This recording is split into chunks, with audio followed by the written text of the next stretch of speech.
You know, whether your child is learning at school or at home, learning virtually, we know computers, they're going to be a big part of their day-to-day life for the next 9 months or so, right? And really over the last 18 months, we've seen a lot more screen time for kids with the pandemic.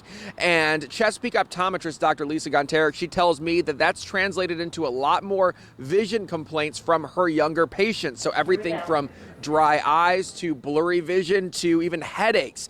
And Dr. Gunterich says there's a reason for that. That's because looking at a screen close up for long periods of time can strain our visual system. And if the visual system isn't working, it impacts the ability to learn. So Dr. Gunterich says it's important to remember to take breaks throughout the day.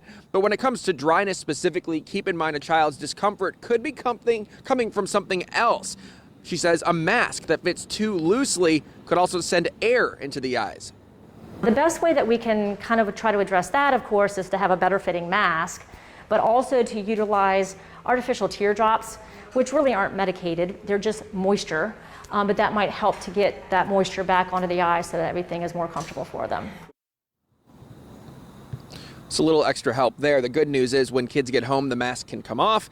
And that's when Dr. Gunterich says she tells her young patients to get outside. She tells me studies have shown more cases of nearsightedness in Americans over time. And the belief is that too much screen time has been a contributor in that. Of course, more and more screens introduced into our lives as we've come to the present, right? So a couple of things to keep in mind there. Now, when we make that switch to WGNT in just a little bit, we're going to dive a little bit more into the issue of screens and the best way to go about taking that break and relaxing your eyes. There is a trick, she says, so we'll have that for you when you make that switch in just a little while. For now, though, we're live in Chesapeake. I'm Anthony Sabella for News